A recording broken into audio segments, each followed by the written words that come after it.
Hey everyone, and welcome back to another video. I've got a bit of an interesting thing to talk about today, and I think there's so many things to say about it. I'm obviously not going to be able to talk about it all, and you guys are going to have so many opinions as well, which I would love to hear about. But for those of you who aren't aware, there's this entrepreneur and this lawyer, Aaron D'Souza, I think that's how you pronounce his name, but he has publicly announced his plans to create the Enhanced Games. And this is going to be the Olympics, essentially, where performance-enhancing drugs are encouraged. There's going to be no drug testing and anything goes. I don't know about you guys, but I've definitely had conversations with friends about what it would look like if something like that were to occur. But that conversation usually ends by saying how ridiculous or how insane it would be. But now, thanks to Dr. Aaron, by December 2024, it actually could be a reality. So I think we should talk about it. And I have a few things to say. I'm primarily just going to be running through the website that the Enhanced Games have put out for themselves, because it's pretty interesting. They have everything. They have their plan,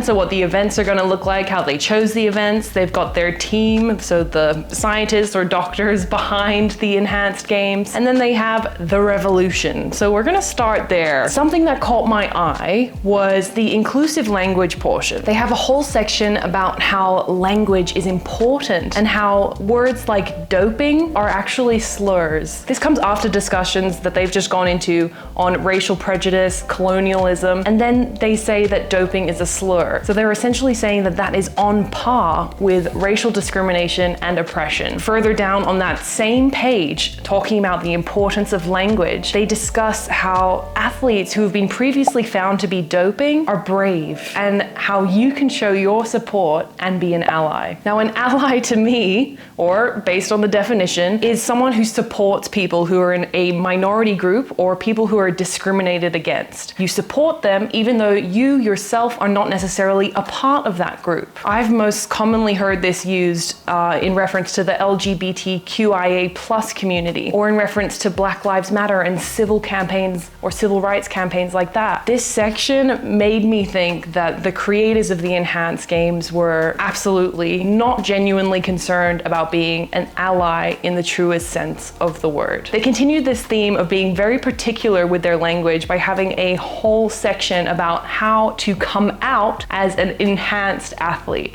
or as somebody who is using performance-enhancing drugs. Are you fucking kidding me? For those of you who don't know, I identify as queer, and I have had to come out to family and friends, and to see other people using that language, like coming out or ally, in defense of something like performance-enhancing drugs for the purpose of athletic performance, is so disheartening. If the creators of the Enhanced Games were actually concerned about being an ally, then they would be advocating for things like trans athletes and their inclusion in sports. If the creators of the Enhanced Games were actually concerned with fighting racial discrimination, oppression, or even being an ally, then they would be raising awareness of issues like misogyny or the sexist discrimination against Black women, which actually has led to 3 out of 4 of that 2016 US Olympic relay team dying or nearly dying because of childbirth. Supporting women, Black people, queer people, and advocating them and using your privilege and power for good, that's how you fight discrimination and oppression. That is how you be an ally. It's not by co-opting language and claiming that athletes and coaches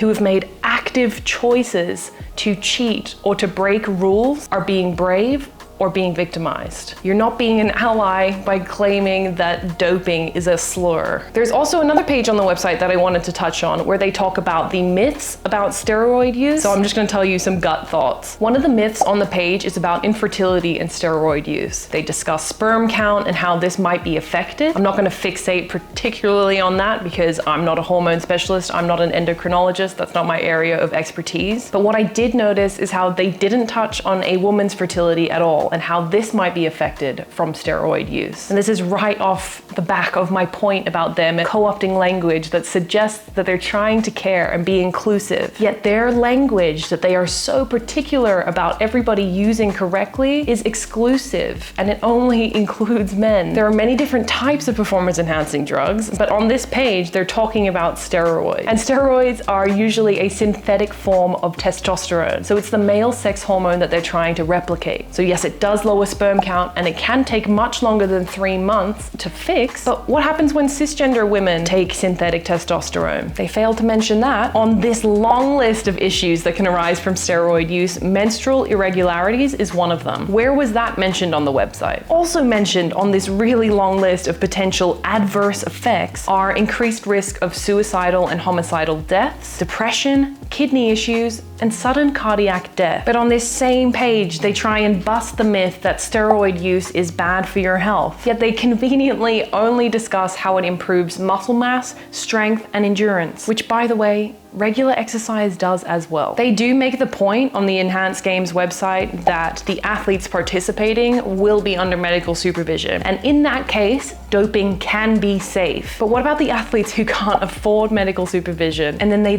take this into their own hands? That is when these risks become so much more apparent and performance enhancing techniques can be dangerous to the individual. Think of things like infection and spreading diseases from improperly sterilized equipment, or at its worst, overdosing and death. By having rules against doping in the Olympics, they're making a really clear statement that they do not want anyone to put themselves at an increased risk of harm. They're making the clear statement that from a grassroots to a professional level, safety and well-being is important. The Enhanced Games, I think, are condoning the exact opposite. Drug testing in youth sports is already quite rare. So now imagine kids are watching Enhanced Games and they're seeing athletes doing really cool feats of strength, because they would be. Do you think those kids are going to go to a doctor and take performance enhancing drugs in a supervised way?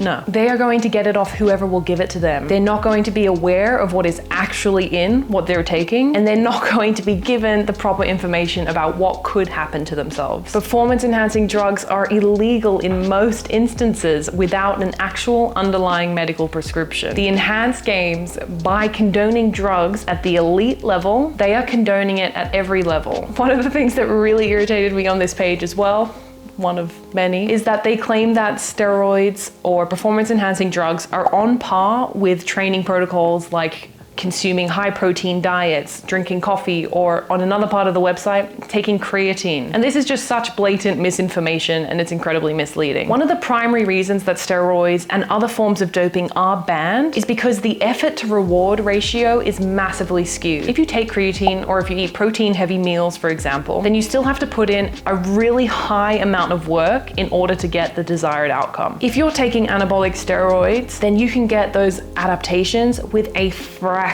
of the workload. It is massively disproportionate. And that's why the use of things like creatine, the most researched supplement in exercise science history, is allowed and doping is not. They also make the point throughout the website that the Olympics is anti-science because it disallows drug use. They have a whole hall of shame with everybody who is anti-science and they're enemies of progress. But I feel as though the opposite point could almost be made. If you take endurance athletes, for example, they need to have a really good VO2 max, and that just means that they can use oxygen really effectively to power their activities. And so one way that endurance athletes might consider doping is by taking blood transfusions. You either have a donor's blood or you have your own blood taken out of you and then re-injected at a later period. After you re-inject it, you increase the amount of red blood cell content. So you increase your oxygen carrying capacity. That means you can power your activities to a higher extent and perform better. This is blood doping, and it can be dangerous for a number of reasons. But that's just kind of cheap, right? That's not exciting. You're just like, okay, I do this and then I do that, and that's it. But through the use of exercise science and wanting to actually push human capabilities, we've discovered something called the Live High, Train Low training protocol. That's a way of naturally increasing the red blood cell oxygen carrying capacity. And it's done by exposing our bodies to the challenge of living in higher altitudes. But we also maintain our ability to train at high intensities by coming back down to a lower altitude. And it's through things like this, the robust use of the scientific method by exercise physiologists, exercise scientists, strength and conditioning coaches. That is what has led to these developments. And so with this Live High, Train Low protocol, are the performance enhancing adaptations going to happen as fast as they would in comparison to if you were doping? No. Are the performance benefits going to be as great as they would be in comparison to if you were doping? No. But does it mean that that protocol is rooted in anti-science and is made by the enemies of progress? No, quite the opposite. I could literally talk about this all day. The point that I want to make is that there are consequences. We can argue all day about whether or not steroids or things like marijuana should even be on that list of banned substances. I think at least steroids should be. But every athlete participating in a drug-tested sport knows the rules. Even as coaches, you know the rules and you know that there are certain things that you're not allowed to take. And for both parties, athletes and coaches, it is your responsibility to know what is safe and what is allowed and what is not allowed at different points in the competition. You are entirely responsible for what enters your body. There is no one competing at that elite level of sport or in a drug-tested pool of sport that is not aware. If you need something medically, so for example, with my ADHD medication, if I was coaching a drug-tested division, I would have to get a therapeutic exemption that shows that I actually am diagnosed with ADHD and that I am allowed to take my medicine. That means if I was drug tested, they would know to expect stimulants in my system. These rules are in place so that athletes and coaches are held to the same standard. For example, as a coach with the Australian Strength and Conditioning Association, I can't take classes or learn from athletes or coaches who've been previously caught doping. I could lose my license and my qualifications. The rules are there so that we can encourage everyone, regardless of access, to challenge themselves and to see what they are made of, what they're capable of physically, emotionally, spiritually, psychologically. We want to see what they themselves can do in the fairest way possible. If we stop caring about that and we just start loading up on drugs, then we're never gonna know how good we could have actually been. We're never gonna know or develop training practices that help us get that extra 1% or that extra 0.5% advantage over our opponents because we didn't even try. We got those advantages just by loading ourselves up. We have a responsibility as people within sports or as consumers of sports to encourage and empower everybody to compete in the fairest way possible. We have a responsibility to the future generations of athletes and coaches to lead by example and to show them that what we're capable of, they might be capable of. How ethical is it really to have kids watch and try and copy and be like an athlete in the enhanced games when it's not safe for them to do the same thing? When so many doping protocols are not approved by the FDA, they're illegal, they're not approved for human use, and if they cannot be done safely for everyone at all levels of sport. I'm sure that there are far more athletes in the Olympics currently doping than we're aware of. I mean, the head of WADA said at the end of the Icarus documentary, he was like, yeah, I don't think we have the tools to catch people who are currently doping. But fully allowing this and encouraging it, I think is in bad faith. I really believe that the enhanced games are disingenuous. I'm not even convinced that it's real, to be honest. I called up my sister to tell her that I was thinking about talking about this in a video, and she was like, this just feels like a really big troll. So if it is,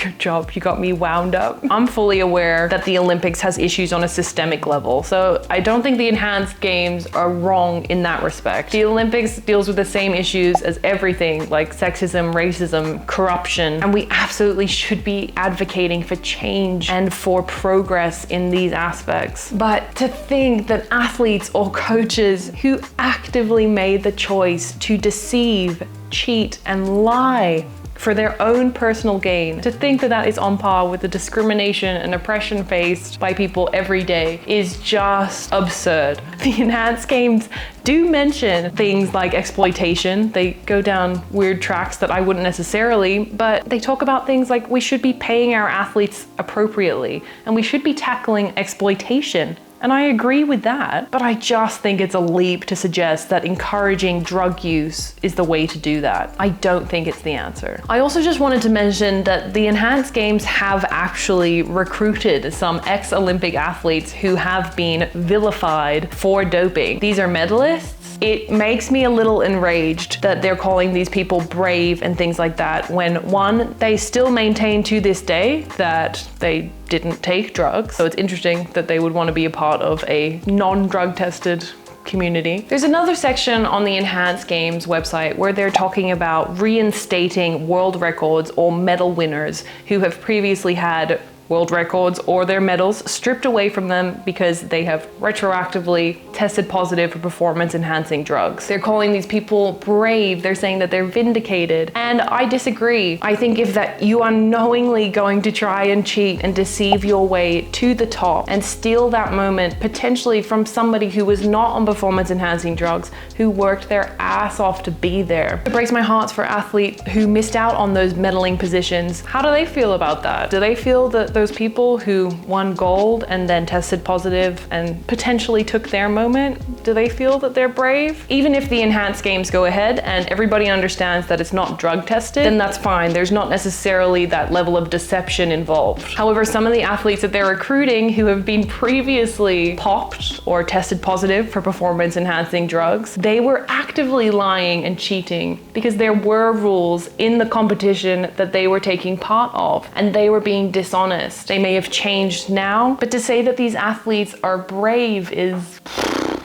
shady. And obviously this is an incredibly nuanced conversation and there are lots of things I've missed out on. I've only touched on certain parts of the website that annoyed me. And there's lots of things I need to educate myself on further. So please bear with me while I'm learning. But I hope this made you stop and think. So these are some of my thoughts. What do you guys think? Let me know down below.